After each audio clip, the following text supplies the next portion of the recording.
So, Felice, you're there. Yes, Felice first caught my attention because she admitted that what drew her to science in the first place was not just the information and the data, but the fact that it was so stunning to look at. I like that. She said how stunning it all is.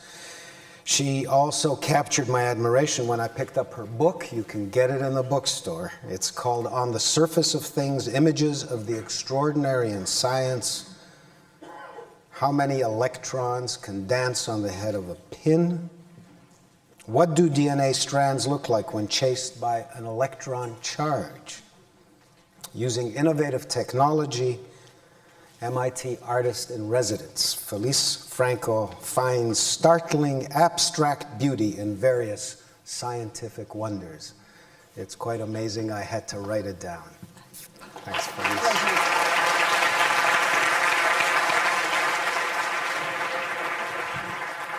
Hi, it's a joy to be here. Couple quick things. I was fired as artist in residence. You should know that.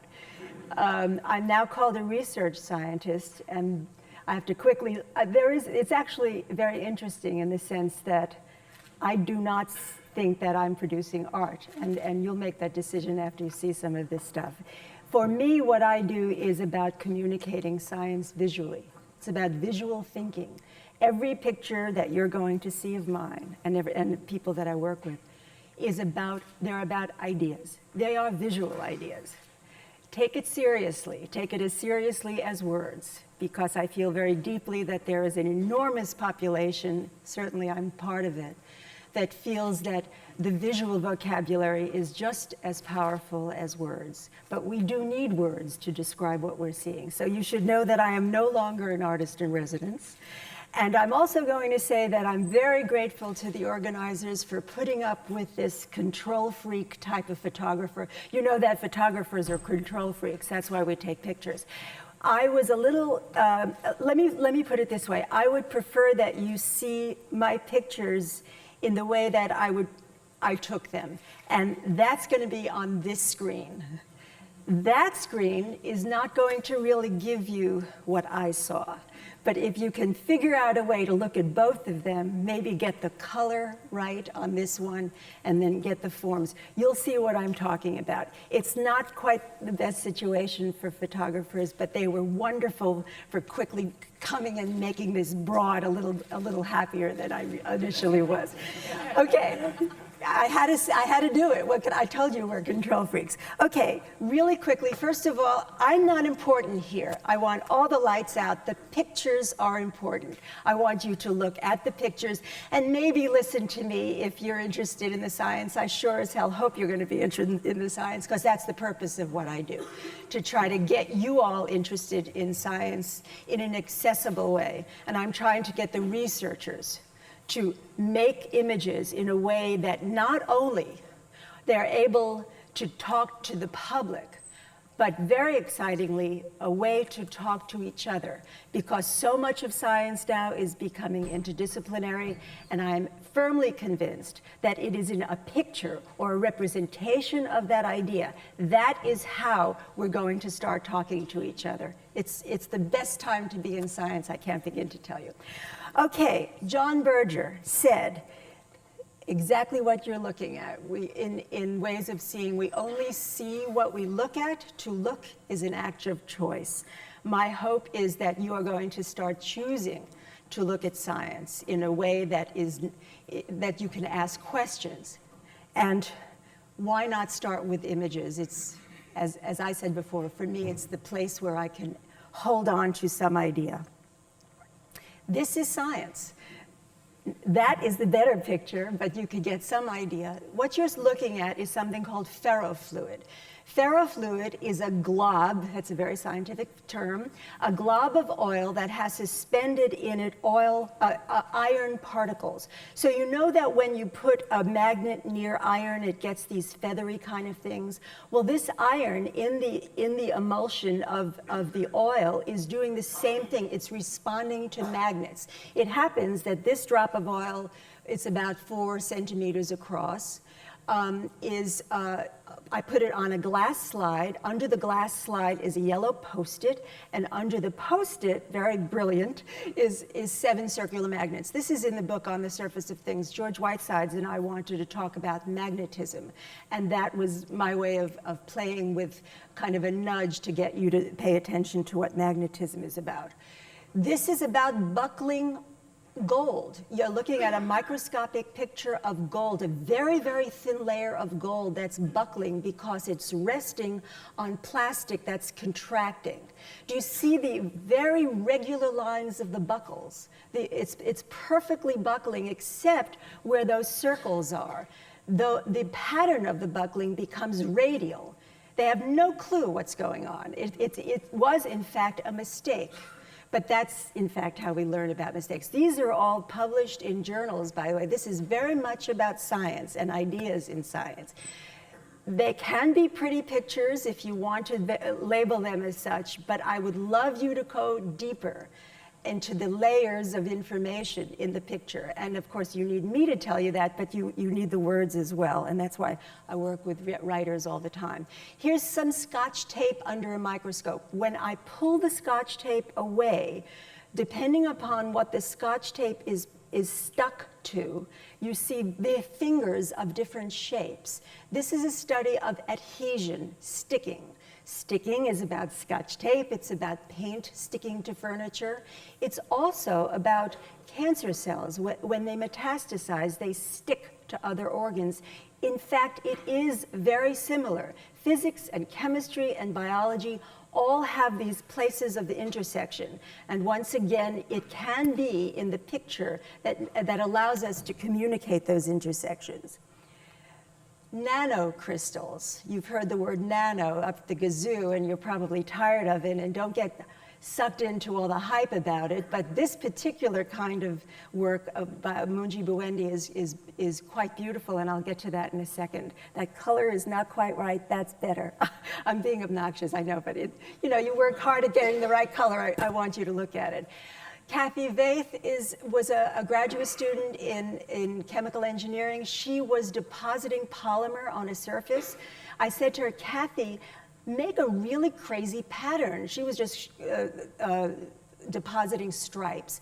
Make something wonderful, and it will not only be more engaging, but it will also show that you're in control of your work. And she went along with it. Liquid crystals that are patterned on a surface. This is a detail of a micro rotor. One of those blades measures 50 microns. It's part of a 1 centimeter rotor that is going to propel a little airplane. This is all this micro technology that you might be aware of. It's not nano, it's much larger than nano. Nano is 10 to the minus 9th. This is larger, but still very exciting, the control that we're now getting. You're looking at cells that have been patterned on a surface. We're actually telling these cells where to go. These are all solidly based ideas in science that we can discuss in a highly visual way. Here you're looking at something called self-assembly. Everything, well, almost everything in biology anyway, is about self-assembly. Things find each other by the nature of their chemistry. You see those little pieces of plastic, they're about 3 millimeters across. They're floating between 2 liquids, and they are literally finding each other. They are self-assembling into a larger structure because of the nature of the chemistry on the sides. Chemistry is what runs our lives, and I wish that chemists would get the same pictures that NASA gets, so we could turn you on to chemistry as much as you're turned on to astronomy, although I would say I'm turned on to astronomy pretty much myself. Does anyone want to take a guess at what you're looking at? Scream it out. Skin. Oh, that's 2 skins. Isn't that interesting? That's the first time someone has said that. You're actually looking at opal. Opal is a very interesting mineral. It has embedded in it glass beads, and what you're seeing is the light responding off of the glass beads. Okay, this is the story of how I got into what I was doing. This is Nick Abbott's picture of something called a self-assembled monolayer. what you're seeing is a patterned surface, and that measurement, 4 millimeters, is drops of water. You're seeing hydrophobic lines, water-fearing lines that are separating the drops of water. He has patterned hydrophobic lines on her surface. And this is what happened with the picture in the journal. This was the beginning of a whole new life for me. I used to be an architectural photographer, and 11 years ago, I happened to be on the Harvard campus at this time, having the time of my life, and I started playing in George Whiteside's lab. Here's the way it was used in the Science Journal. Oops. This is my picture. You're seeing the same phenomena. You're seeing drops of water. They are square drops of water. I just said, listen, first of all, I'll get it in focus. The second thing is, what if we color the drops so that we could differentiate between the areas? Because the science behind this says the drops are not blending together. Those hydrophobic lines are stopping the migration of the water. And eventually, this is how it was used. I was incredibly lucky, of course, in George Whiteside's lab, and this was the beginning of something called soft lithography, and it opened up a whole world for me where I felt that there was, in fact, a place. I do have a science background that you should know right away, even though I'm called a research scientist. I only have an undergraduate education, but I sure have a curiosity and a love of what this stuff is about. And I was very lucky that this went on to MIT, and the rest is a miracle in a way. Just to give you a quick example of if you see the difference of how photographers work, you work with light, and I didn't like the way the etching was shown here, so all I did was just move the camera. This was taken with a camera. In fact, I was absolutely convinced that I had the science cover, and I framed it with a logo on top. You can imagine science on top. But something very important happened. The editors felt it was misinformational, that the way I lit it, you're seeing a kind of a duality of the greens and a duality of the blues that you could see better here. It was very important. I am not an artist. I am a communicator. I want you to go right to the science. I don't want you to look at my process. So I learned something very important here, that I have to be as unambiguous as possible. In this, you're seeing a series of vials of nanocrystals of cadmium selenide, and they are the identical material in each vial. The only thing that's different is that the size is different, and I'm shining ultraviolet light, so they are fluorescing at different wavelengths. I was kind of delighted with this because I shot from above. I added, the air bubble. You know this because you could see the air bubbles. They're kind of lying down. Well, unfortunately, the researcher, this is the picture that they wanted. Eventually they will come around with my aesthetic, but it is working somewhat, so much so that an image of a photograph got on the cover of a very prestigious journal that never produces photography on the cover, but it is very much about data. It can, in fact, be very much about information. Trying in my book, Envisioning Science, to teach the researchers to tweak their point of view. Just don't stay with that one shot. So at the beginning of each chapter, showing the material I'm working with, this is an old computer memory core taken with a camera and a lens, a stereo microscope, a compound microscope. You see we're losing depth of field. And eventually, in the chapter on presentation, this is a scanning electron microscope. It is black and white when you use it. You're using electrons to image work. You're no longer using photons, light, because in this particular situation, I could have used light, but when you use a scanning electron microscope, you're looking generally at things that are smaller than the wavelength of light, and light will not be able to resolve it for you. So you might see that word around. Here are 4 images. I promise you they are identical thing. It is self-assembled structure. All I did was look at it with a different point of view.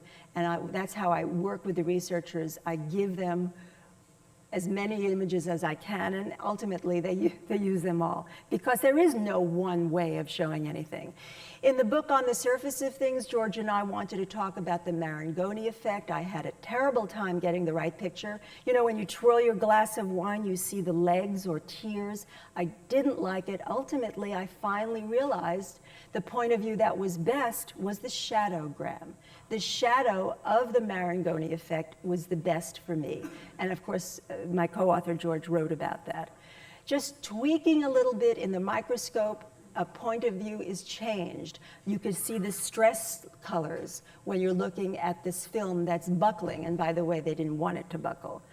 On your left, you're seeing one rendition under the microscope, looking at dark field. It's the identical picture. Look at the composition.